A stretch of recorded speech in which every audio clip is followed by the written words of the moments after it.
They can hire anybody to be a teacher. It takes a special listen to me. It takes a special person. It takes a set of special skills to not only teach, but to teach in this generation. Hear what I'm telling you. Stop complaining. If it was easy, everybody could do it. Listen to me, if it was easy, we wouldn't need you. They give us a summer break for a reason, right? Everybody like, I want that break the teachers get. No, there's a reason they get the break. There's a reason they break it up throughout the year. They break it up for a reason, but listen to me, don't get burnt out. If the superheroes, if the hero is burnt out, what happens to everybody else? If the teacher gets tired, if the teacher's not motivated, if the teacher's not encouraged, what hope do we have?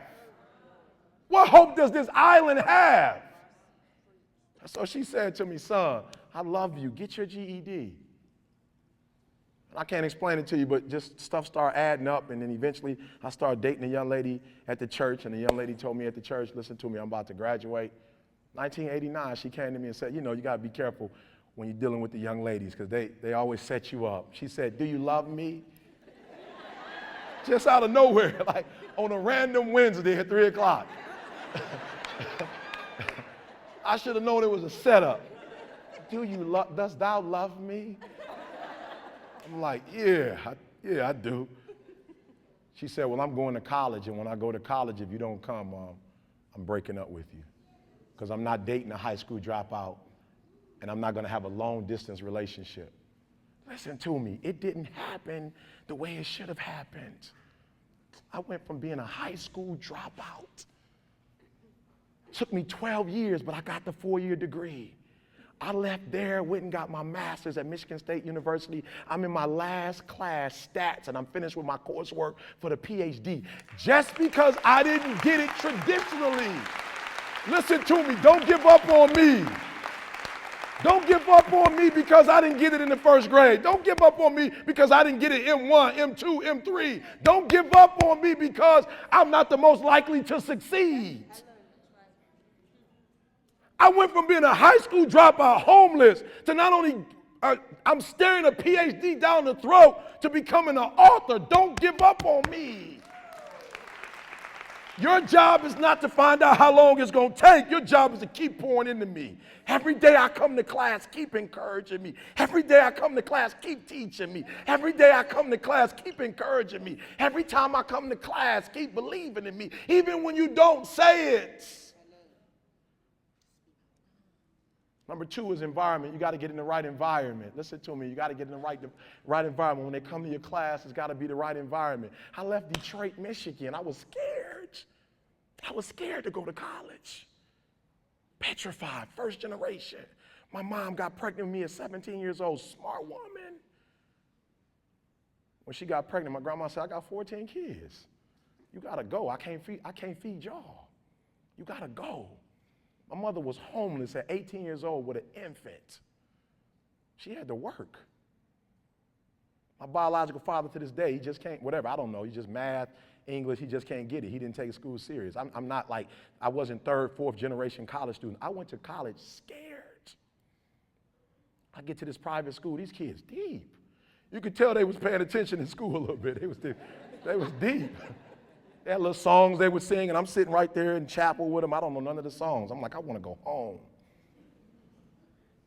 I'm not from this. The words that they would use, they're vernacular. The way they would enunciate, they was next level. I'm talking about 18-year-olds that could debate. This island was making a difference in my life even before I knew about the island. The only way I got to the island is because I needed to ride to school every day, and Sean Crockwell would pick me up for school.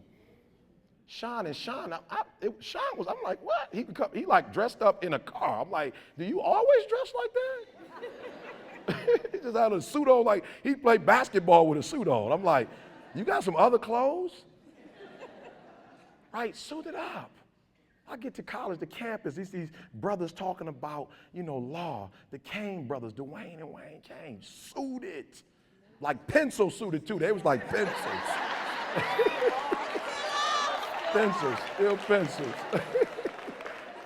right? And now don't get it twisted. I didn't tell you I'm not used to suits. I'm from Detroit. I've seen suits before. But they like sherbet, like orange, royal blue. right?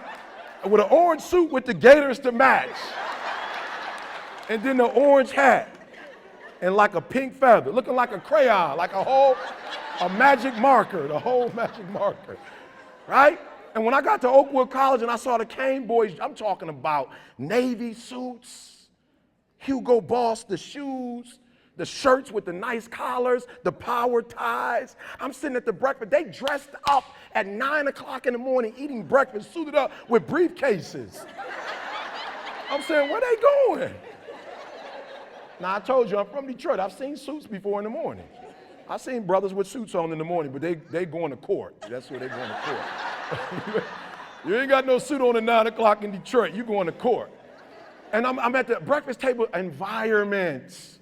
I'm listening to these guys at the table talking about Plessy versus Ferguson, Brown versus Board of Education.